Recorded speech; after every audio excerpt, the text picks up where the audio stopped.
Napanood ko dun sa TV nyo, sabi nyo, yung angel, yun ang kalikasan niya, espiritu. Yung tao, namamatay. Ibig sabihin, yung tao, si Kristo namatay. Ibig sabihin, si Kristo, tao, at hindi Diyos. Oo, talagang namatay yung Kristo, yung katawan tao niya namatay. Tao naman talaga yung kanyang katawan eh.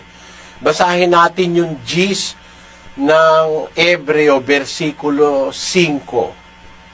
Kaya't pagpasok niya sa sanglibutan ay sinasabi, hain at handog ay hindi mo ibig, ngunit isang katawan ang sa akin ay inihanda mo. Yun, nang pumasok siya sa sanlibutan, hindi naman kasi dito nag-umpisa ang Kristo sa lupa eh.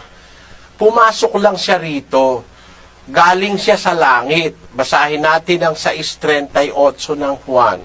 Sapagkat bumaba akong mula sa langit, hindi upang gawin ko ang aking sariling kalooban, kundi ang kalooban ang nagsugo sa akin. Doon siya nang galing sa langit. Bumabay ka ako galing sa langit.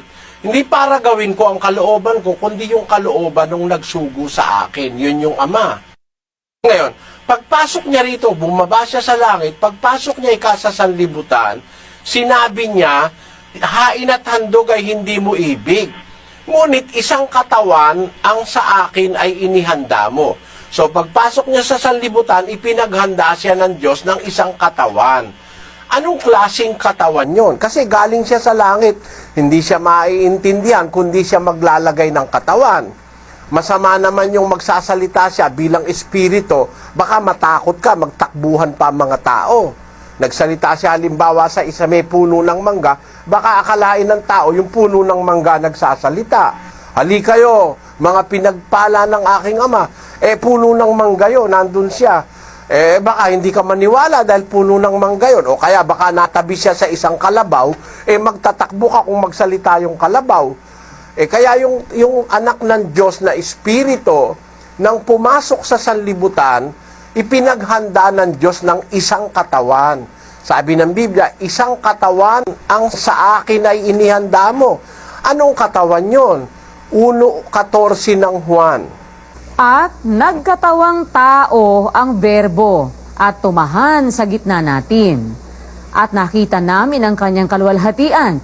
Kaluwalhatiang gaya ng sabugtong ng Ama na puspos ng biyaya at katotohanan. Nagkatawang tao ang berbo.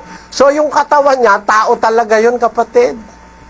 Tao yun, pinanganak, tinuli, nagutom, nauhaw, napagod, natulog, namatay.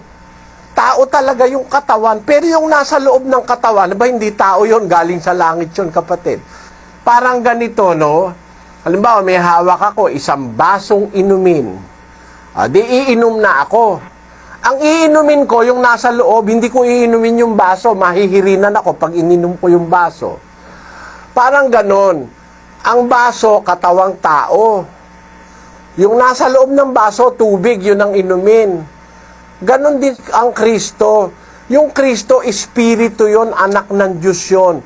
Wala pang tao, wala pang mundo, meron ng anak ng Diyos na kanyang kasama.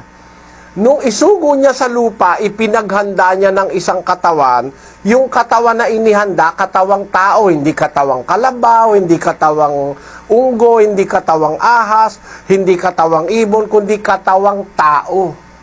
Doon siya tumira sa katawang tao. Ang nakatira sa katawang tao, Diyos. Anak ng Diyos na espiritu. Basahin natin ang Kolosas 2:9. Sapagkat sa kanya'y nananahan ang buong kapuspusan ng pagka-Diyos sa kahayagan ayon sa laman. Sa English, ang sabi, For in Him dwelleth all the fullness of the Godhead bodily. ayon, sa kanya, dun sa katawan, nananahan ang kapuspusan ng pagka-Diyos. Yung nandun sa katawan, hindi tao. Parang yung halimbawa, may itak, o kaya may kutsilyo. Ang kutsilyo o ang itak may puluhan. Yung lapis o yung ballpen may takip. may plastic. Yung lapis may kahoy. Pero ang talagang pansulat, yung nando sa loob ng kahoy. Yung carbon. Hindi mo naman pwedeng isulat yung takip ng lapis o kaya yung takip ng ballpen eh. Di ba? Kaya nga ballpen yung ballpen, yun ang nasa dulo na siyang nagdi-distribute ng ink. Yung nasa dulo na yun, yun ang ballpen. Ang araw nung bata ako, ang tawag dito, ballpoint pen. Ngayon, senior cut na, ballpen na lang. Pero ito talaga, ballpoint pen. Merong maliit na bola ron na umiikot pag isinulat mo, nagdi-distribute ng ink. Yun ang talagang ballpen, yung ball doon at saka yung ink, yun talagang sumusulat. Pero yung takip, hindi yun ano. Pero kung tawagin natin, ito, ballpen, kasama takip. O ito, kutsilyo, kasama yung puluhan. O ito, inumin, kasama yung baso. Pero kung nakakaintindi ka, ang Kristo hindi tao. Ang tao yung katawan. Yung katawan, pinaglihi ni Maria. Yung tumira sa katawan, galing sa langit. Anak ng Diyos yun na espiritu. Diyos yun. Galing sa Diyos yun. At yun ay sinugo ng Diyos sa lupa. Pagpasok sa sanlibutan, ay meron siyang katawan na tinirhan. Yun ang ipinaglihi ni Maria. Tao talaga yung katawan. Tao yun, kapatid. Wala tayong pagtatalo ron. Pero yung nasa loob ng katawan, na gumamit ng katawan, hindi tao yun. Anak ng Diyos yun na espiritu. Basahin natin ang Kawikaan 34. Nung wala pang mundo, umiiral na yun. Sino ang sumampa sa langit at bumaba? Sino ang pumisa ng hangin sa kanyang mga dakot? Sinong nagtali ng tubig sa kanyang kasuotan? Sinong nagtatag ng lahat ng mga wakas ng lupa? Ano ang kanyang pangalan? At ano ang pangalan ng kanyang anak kung iyong nalalaman? Ayon, sabi ng Biblia, sino nagtatag ng lahat ng wakas ng lupa? Ano ang pangalan niya? Ano ang pangalan ng anak niya? Tinan mo yung gumawa ng mundo, may anak at sila ang nagtatag ng lupa. Pinatutuhanan niya ni Kristo sa 17:5 ng Juan. At ngayon, Ama, luwalhatiin mo ako sa iyo rin ng kaluwalhati ang aking tinamu sa iyo bago ang sanglibutan ay naging gayon. Luwalhatiin mo ang wika ako, Ama, ng kaluwalhati ang aking tinamu sa iyo, bago ang sanglibutan ay naging gayon. Sa makatid, bago pa nilalangan sanlibutan, kasama na ng Ama si Kristo, yung anak, at niluwalhati na siya ng Ama. Bago pa ang sanlibutan ay naging gayon, sabi niya.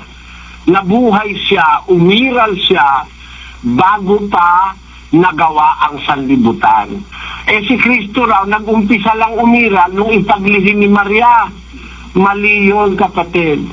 Bago pa ginawa ang sanlibutan, umiiral na yung anak. Pakinggan mo sa 2:6 ng unang Korinto.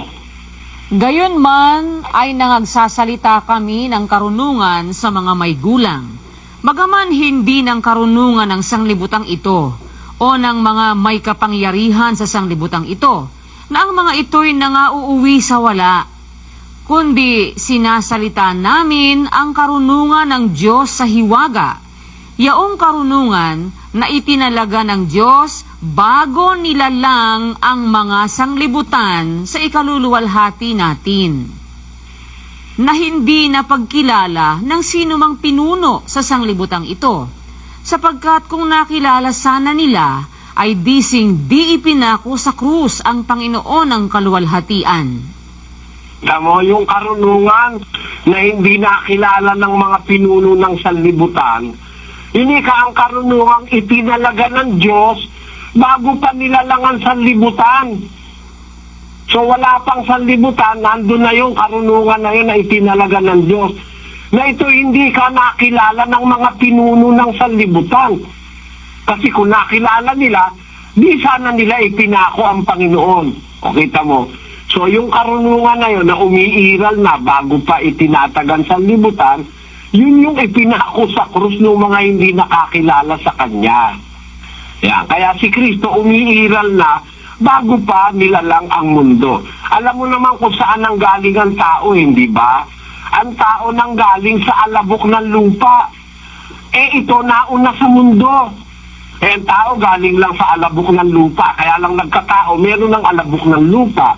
Nilalang ng Diyos ang tao sa alabok ng lupa. Sabi sa Henesis 2:7. Ang Kristo, yung kanyang anak, ay nandoon na bago pa siya gumawa ng lupa. Kaya hindi tao yon, kapatid. Anak ng Diyos yun. Yun ang sagot ko.